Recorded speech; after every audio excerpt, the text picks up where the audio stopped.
Greetings everyone. I am Dr.J.Mahaboob, Assistant Professor of English, Sri Sarada College for Women, Salem. Welcome to my session. Today I am going to talk about the various elements of fiction and its importance. Elements of fiction are the most important in writing novel, novella and short story. Each and every element represents different explanation and interpretation that author wants to deliver to the reader. So before moving on to the topic, I would like to give you a brief introduction about what is literature and what is fiction. The word literature is a modified form of a Latin word litera, which means writing formed with letters. So it is either written, oral, visual or imaginative language that portrays various thoughts, emotions, experiences and human conditions. Also, it is one of the fine arts like painting, dance, music, which provides aesthetic pleasure to the readers. Thus, literature is an expression of life through the medium of language.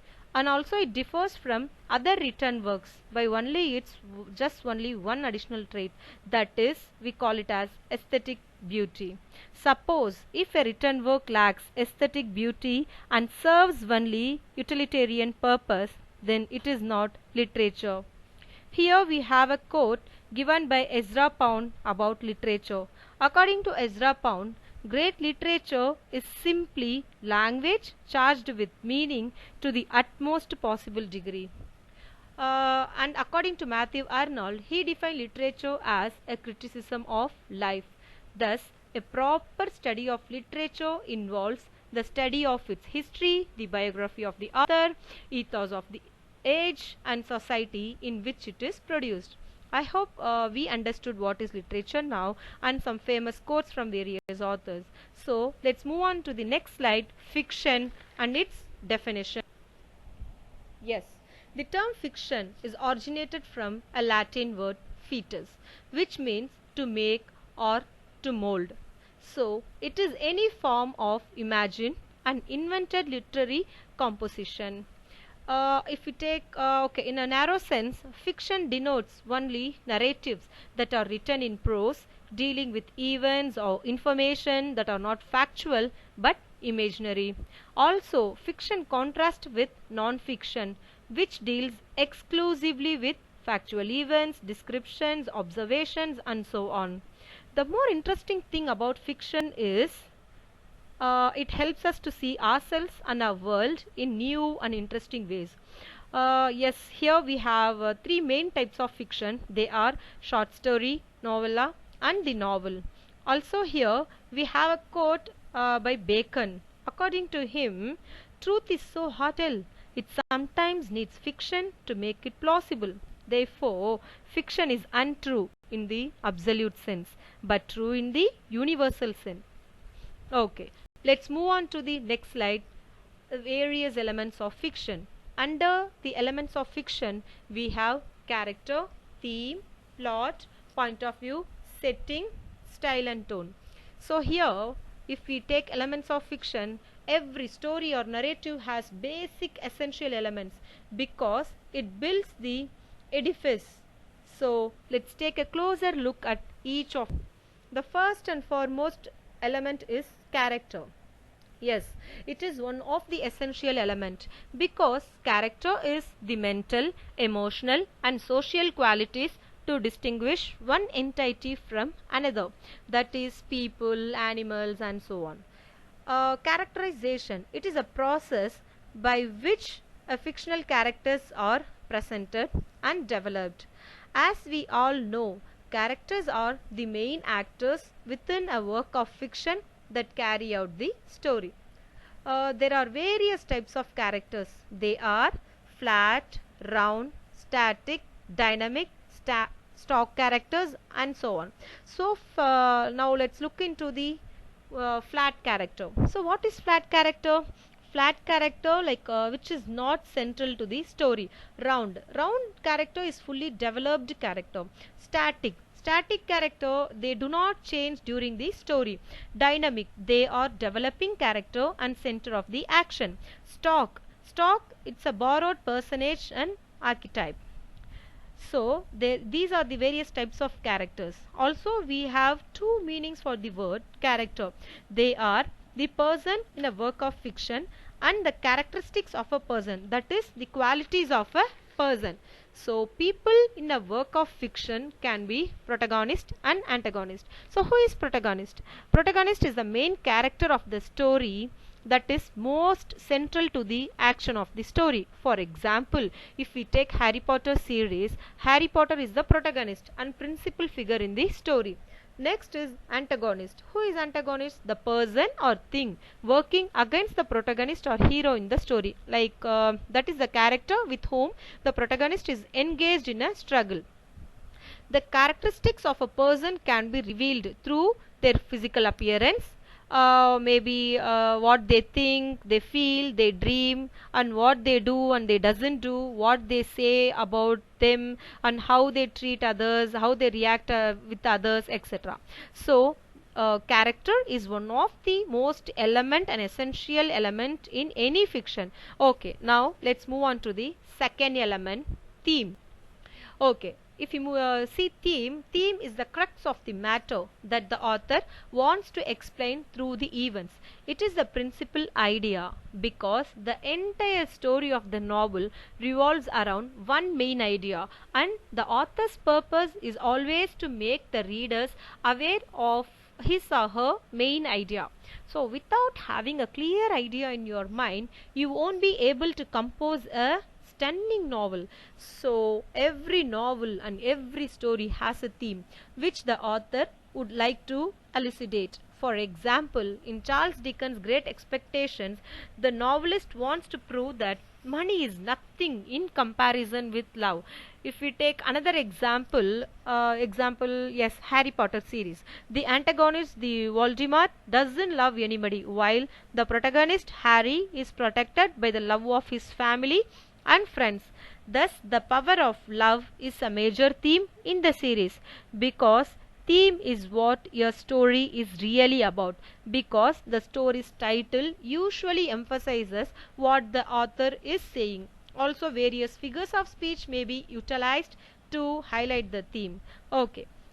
So themes are the fundamental and often universal ideas explored in a literary work. Next, let's move on to the next slide. The most essential of fiction is plot. As yes, plot.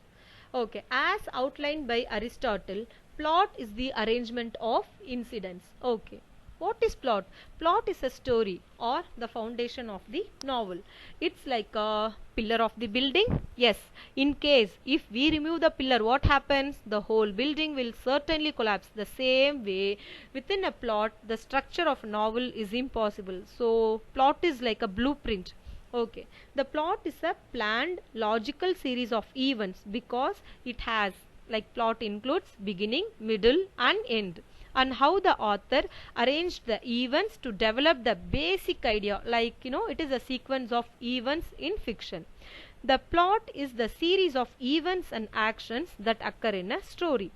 The structure of the plot is the method or sequence in which incidents in a narrative are organized, that is presented to the audience or readers. Okay, there are 5 essential parts of a plot. They are exposition, rising action, climax, falling action and resolution. Okay, let's move on to the exposition. What is exposition? That is introduction. It includes the information needed to understand a story. Next is rising action. Rising action, yes, events in the story became very complicated. The conflict is revealed. So these are the events between introduction and climax. Next, there are 2 types of conflict we have. So what are those conflicts? Internal conflict and external conflicts. So these both conflicts includes character versus self, character versus character, character versus nurture and character versus society. Next is climax, that is turning point of the story. Like, readers will wonder what will happen next, like, they will conflict whether this conflict will be resolved or not, and so on. The next is falling action. Yes, here resolution begins, events and complications start to fall into place. So these are the events between climax and denouement. And finally, resolution. It means conclusion. So from these essential parts, like we can understand that plot is like a blueprint. Let's see next slide, like what is point of view. Okay, so what is point of view? Point of view is usually an important element of a novel because it's the mode of narration to portray the events in a novel. Someone is always between the reader and the action of the story, and someone is telling the story from his or her own point of view. You know, also in point of view, like we have several variations. For example, first person, second person and third person. If we take first person POV, that is point of view, the story is told by the protagonist and character who interacts closely with the protagonist or other characters. So here speaker uses the pronouns like I, we, me, etc. because the reader experiences the story through this person's eyes and only knows like what her he she like what he or she knows and how they feel, etc. Next, if we go to second person story, okay, the story is told by a narrator who addresses the reader or some other assumed you. For example, speaker uses the pronouns like you, your and yours. Example, you wake up to discover that you have been robbed of all of your worldly possession. Okay, next is third person. Story is told by a narrator who sees all of the action. For example, the speaker uses the pronouns like he, she, it, they, it, theirs, like that. So this person may be a character in the story. Also, there are several types of third person in point of view, like they are limited and omniscient. For example, if we take limited POV, that is limited point of view, probably that is the easiest point of view for a beginning writer to use, because in this limited point of view the funnels and action through the eyes of a single character. Like readers only see what the narrator sees. In omniscient, if we take, the narrator knows and sees everything and can move from one character's mind to another. So also the author can be omniscient narrator by moving from one character to another and one event to another event. Okay, on to the next element is setting. Setting is all about time and location that a story takes place. Yes, when explaining like how setting contributes to a story, there are multiple aspects to consider. They are place, time, weather conditions, social conditions, yes, and mood or atmosphere. See, if we take a place, that is called, we call it as location. So it includes geographical location, like where is the action of the story is taking place, everything. So next is time. Time includes historical period, time of a day, year, etc. Also, when is the story like taking place, like when it happens, everything. Next is weather conditions. Weather condition, it includes, is it rainy, sunny or stormy, and so on. If we take social condition, it includes what is the daily life of the characters. Like example, does the story contain local color, everything. That it means that it focuses on speech, dress, mannerisms, customs, etc. of a particular place. The last thing is mood or atmosphere. It includes that what feeling is created at the beginning of the story, whether it is cheerful or what. So these are the elements have an effect on the entire atmosphere of the novel. Thus, the location of a story's action doing with the time in which it occurs, we call it as setting. It might be one place or it might cover more than one places, like in Henry Fielding's novel, example, The History of Tom Jones. Thus, setting generates a visual sketch in the minds of the readers, which in turn it causes it to be the easier for the readers to have an understanding of the environment around the characters, because the more vivid the description of the setting, the more the reader will grasp the meaning of the novel.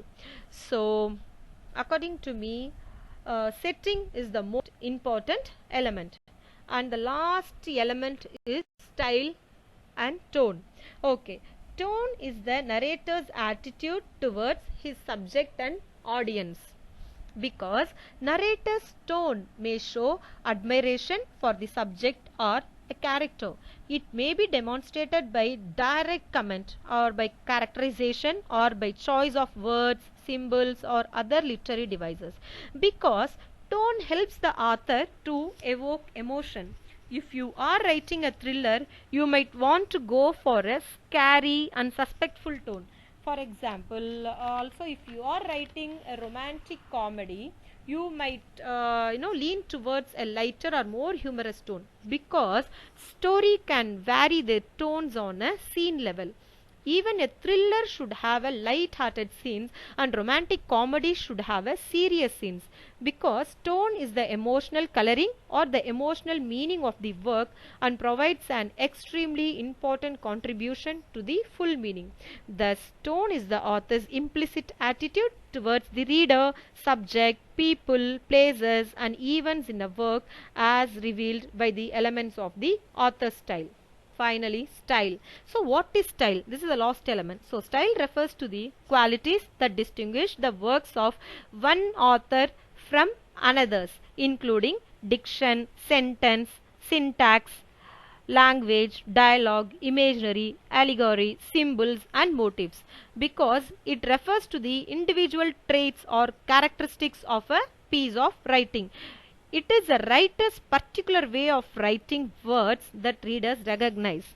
The style in which a story is written is one of the clearest indications of the tone and style of a story, because this element encloses the way that words are chosen and arranged in order to convey the meaning. So the author's style has to do with his or her vocabulary, use of imaginary, tone, or the feeling of the story. Thus, the style in fiction is a writer's verbal identity, which he or she constructs by choosing various words, putting those words together in particular ways, and employing specifically selected figures of speech. So, with this, we come to end our. So far, we have learnt what is literature and what is fiction, the importance of various elements, and how each and every element represent different explanation and interpretation. I hope each and everyone understood the various elements of fiction. Thank you all. Thank you.